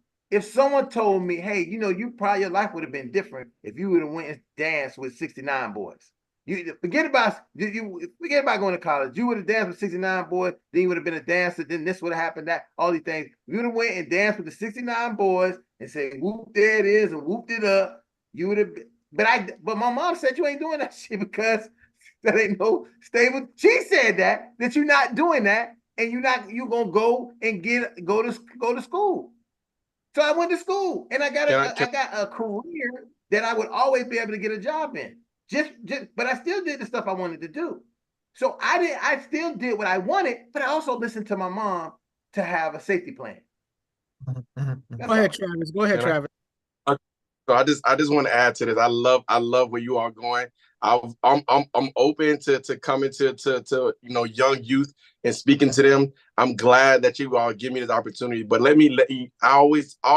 When you're in a situation with dealing with young people, I always ask them the question: have anybody ever asked you, what do you stand for? Because typically I get what Lionel talking about. I get like you putting all the stress on them. They are already stressed about just where they are right now. And then now you put your stress about what they like, about what their future is. They already stressed out. But I asked them the question, what do you stand for? Most of those kids don't even know what that means. Most kids never been asked, what do they stand for? Most parents, most adults don't even know what they stand for. So if you don't know what you're standing for, and I don't know what I'm standing for, we're all falling for nothing. You know what I'm saying? So literally, that's what's wrong with our people. We're all falling for nothing because we're not standing on anything. We're not teaching our kids to stand on something, substance, standing on something, and they have to be able to see it in you. You cannot talk to kids without them seeing something, which like they gotta come to you and say, you know what, I see something. They when they see it, and most times kids can see it in a second or a minute, or just in the time that you're having a conversation with somebody else, they see that you have something that they want. Most time that most people talk to these kids and they be like, I don't want your life. That's why they not even, that's why the rappers are what they is. That's why the famous people are what, like, that's why they watch all these people on YouTube, because they want the life that they see what everybody else have. But my thing is that asking them what they stand for, getting them to start thinking for themselves, allow them to actually stand on their own 2 feet. We cannot carry our kids. I'm sorry. It's the only thing we can do is prepare our kids, but we can't carry them. You know what I mean? And that's the thing for us as men that I had to actually realize, and that had to, I got checked a couple of times because I realized that I can't carry you. Like, even though I love you so much to want to carry you, but I can't, because I know that, because even in our back in the days, we didn't get carried. We got spanked. We got put in line. But we can't carry our kids, and we have to teach them, what do you stand for? And if you don't stand for something, you're going to fall for anything. And that's the mental mindset that we have to get our kids into. That's all I wanted to say. I'm going to say one last thing, and I'll let you wrap it up, Ron. I think that also the most simplest thing that's overlooked, and especially within, and I'm going to say within school, because that's where it started, is the basic question as a parent that asks your child, what do you want to be? Starting at a young age, what do you want to be when you get older? I remember that was like an opening of doors to learn about different careers, learn about different things, learn about who, then it was giving them experience, learning the different things, learning about being an electrician, learn about being a plumber, learn about being a doctor, learn about being whatever it is that they showed an interest in, to see if that really is what they want to be sparked with. And until we start to do that, you're having these present time conversations with people who were never taught to think about the future. Mm-hmm. So you're already going to be hitting your head there. And so I think Lionel is exactly right with what he says, because of the fact that you're talking to people who never thought, what about next week? What about tomorrow? What about lunchtime? And so when you're dealing with people who don't have that forethought, you're going to be hitting your head talking about 365. You lost them once you said 365 days, because that's all the way down there. I got time. They don't even know what they're going to do in 2 hours. So until you start to teach them and start to ask them about the future and start teaching them about that type of stuff and start giving the experience, that conversation is always going to be lost. Ron, but in your therapy, and you're a therapist, and I think you're a very great therapist. But one thing that's essential to therapy, and they tell you it's very essential, that practice is what? 1 day at a time. You have to ask yourself, do we actually give it to our kids like that? We're not even therapeutic with our own children. We got them pushed so far in the future that we do more traumatizing them than actually therapeutic processes for them. That's what I'm saying. Well, I mean, okay. So let me just, and I come back around, because my issue is not with the children, first off. And I think I've always made this very clear. Children only follow learned behaviors. So when I think when Coach D is saying that he's coming and looking for accountability from these children as a person who's working with them from the outside, and saying, hey, what are you going to do? And me as a teacher watching other teachers try to get children to do their work or whatever, I have the opportunity to be able to sit back and realize that it's not the children. I said this already. It's their parents. Mm-hmm. Mm-hmm. To me, it's not the children. It is really their parent. And guess what? When you really want to address somebody, that's who you need to address. This is where a lot of educators, a lot of people are cowards. I call them cowards, because they're concerned about upsetting parents by telling them the truth about what they need to be doing to benefit their children. Don't tell me that, oh, they can do it. Tell them, don't tell me. Oh, take their phone. No, listen, these are things that you have to establish your home. They come to an institution, they come somewhere to do something. And this is why it's great. This is a great way to kind of wrap up what the conversation is, that kids only do what the people around them allow them to do. If you feel like your kid had more influence with a rapper on your kid, that's because you have given them nothing to be influenced by. Right? So the rapper has the ability to influence them where you don't have any influence, because you haven't did anything to influence them. They don't even see you. They don't even have accountability, responsibility. They don't even have a respectability for you other than that you are almost their peer. Well, Will Smith, that story will actually counter what you're saying because and this is the thing, we didn't negotiate, and this is the thing I love about parents and children. There has to be a certain level of respectability that comes along with that accountability. And so I don't think we offer our kids we don't teach our kids how to negotiate at all. Doing what I say is not a negotiation. And you're going to find out the one thing that go further in Black communities, and I'm talking about, I see this in my profession for 27 years. The one thing that's greater than education, that trumps education in our community, is appreciation. I could never figure out how dropout mothers and mothers who made an 8th grade education produce college kids. How do you explain that? You understand? I'm talking about a lot of them. And I'm sitting like, damn, how did that? I couldn't make that equation, just didn't make no sense to me. Some say, because you're leaving out the one thing your community is notorious for when it comes to the village. You guys just was what got caught up in that pseudo education thing. And what you did was just, I guess we just abandoned our own appreciation. Let me tell you something. A kid that have appreciation for you will go far further and do more astronomical things beyond where you trying to set them to do than a kid that just has an education. And so we have an education, get a career. But boy, if you got an appreciation, you can have a calling that supersedes. You understand? I watch them city girls.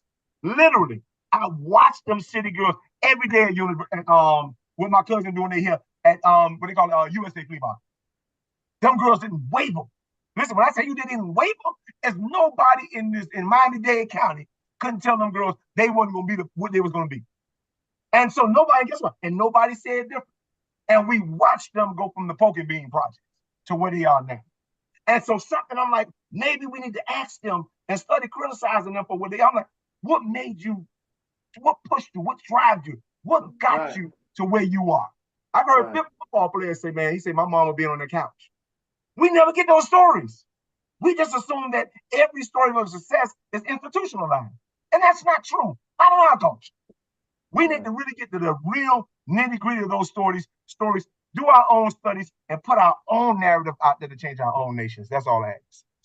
Well, and just to wrap this up, what Lionel is really saying is so on point, because we can see very clearly, and it goes back to the point I was making earlier, is our children, right, don't know what's going on in their homes because the parents are too busy trying to give them instead of show them. Show them how hard I'm working for these Jordans and what I'm doing to get these Jordans. And then you appreciate that I got the Jordans, and you don't just wham and rum them out. You try to preserve. But what the parents have done is they're dealing with, and I think Travis said this, the parents are dealing with their own mental thing from their own childhood. So they feel like, I never had any Jordans. I'll make my children make sure they get all the Jordans. But your children can have all the Jordans, but make sure they know what you are sacrificing to get the Jordans. And so they understand that there is some appreciation, and what is almost becoming reciprocal. What are they doing for what you are doing for them? And not this cheap reciprocal way. It's this. Listen, I only went to school. Listen, I can tell you, and I'll sum this up. Getting the highest level of education, getting in the world. I never wanted to do any of this, but I knew it was good for my mom, who would be able to brag about, oh, he at college now. Oh, and listen, I never wanted to do this. I could have just went and worked. I could have worked at the post office all this time. But it was good because when everybody else was talking about, oh, Robert this and Robert, my mom said, yeah, Ron, he graduating this and he planning to go here and he's doing. And so it was appreciation for the things of what she gave me. Now, funny part, I'm going to tell you this. As I got older, my mom moved from that place and my dad moved in that place. Let me say this again. The dad that I wasn't around a lot in the childhood, living in a different place, he moved to, as I got older and continuing my education, he became a person who was now that person who motivated and talked about the things he sacrificed in life to then be the next motivation and probably more appreciation I have to, like, when it came to the duck in the side of the road, was I gonna make this? I remember his words in my ear. So his words in my ear is what pushed me over the barrier, because I did all I could do and I appreciated all I could do for my mom. So I was about to just clock out. And then my dad came in later on. So that's why I say, fathers, don't think it's over because your kid turned 18. Your child will continue to need, like in the relay race, for the baton to be passed from their mama onto you to take over the rest. So you got to work on that relationship with that child, be able to share these things you can. And you also probably have the means and the ability to give this kid the support they need as an adult, as a young adult, that they need to move on, that later on they can take care of you and their mama because they making 6 or 7 figures after you know supported them to where they need to go. With that being said, folks, we ran way over, but it is a testament to the type of conversation this can be and the type of I hope the things that you was able to get. There was a lot of things said tonight, and hopefully it's beginning to start to make you think about what's going on in your own family, with your own kids, even in your own community. These conversations don't end. If you want to join in and maybe even hear some more of this conversation, join us tomorrow night on the same Zoom link. We'll be in there in the private fathers only meeting. Other than that, come back next week. We have another topic on Fatherhood Think Tank. Again, like, share, subscribe, share with other people. We're trying. Like Boy got a high ambition. We want to get a million subscribers. If we get 1 million subscribers, we're gonna be on a whole nother level. But we would like to get 1,000 subscribers. It would be nice to get 1,000 subscribers before our 100 episodes. So we're gonna be pushing that. If you know somebody, tell them, go to YouTube and just subscribe to our page. Just like and subscribe to our page, because then we can get the subscribers we need to get us into the place we need to get more people to see us. If some people in Africa start watching us and some people in the Caribbean start watching us, because of the connection of how what's the thing called? The algorithm of YouTube, then we're getting our message out to more people. With that being said, I want to thank the guys tonight. And you can join us again here next week on Fatherhood Think Tank, or tomorrow night. Go look in the comments and in the notes, and it tells you how to get to the Zoom meeting for tomorrow. With that being said, Father, repeat after me. I am. I am. I say I am.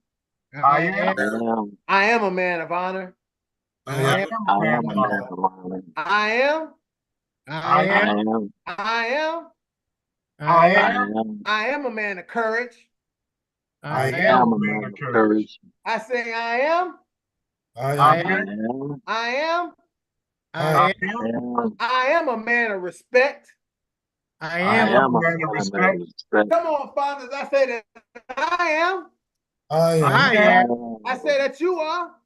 You are. I say that we are. We are. Championship fathers. LJ, you out of there. Well said. Well I said. gotta get my visual back. I'm working on it. Hey, Coach D, thank you for tolerating me, baby. You and Travis, man. I know I can be a little much when I come on, man, but these issues, man, I guess I just love us too much sometimes. That's all. I love these conversations with educational and like-minded people who are willing to agree to disagree, because everybody has an opinion. So these think tanks are very necessary. Like I said, I'm gonna try to get on more. Right now I'm on afternoons.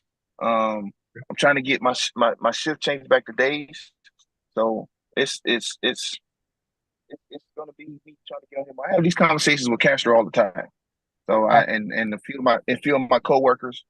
So it's a good conversation, because it's trying to be a balance from being a mentor as far as a coach and a referee and what I do for a living, and just trying to tell these kids the real. Like a lot of the kids that I coach don't even realize what I do for a living until one day I got to come out there in my uniform, and they always say, "Oh, Coach D, man, we didn't know you was the police. We heard them say that," and I say, "That's a good thing, Mhm. And they go, why?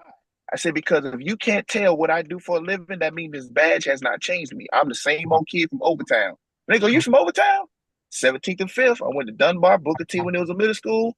I did 2 years at the high, and I graduated from NMB. They're like, man, coach. Yeah. I carry myself different when I'm on this job and when I'm coaching. I'm not a towner all the time. I'm a towner when I need to be. Correct. And that's what you guys need to understand. Yeah, you're from these neighborhoods, but you don't need to be that all the time. Right. You have to know when and where to be this particular person and when not to be this particular person.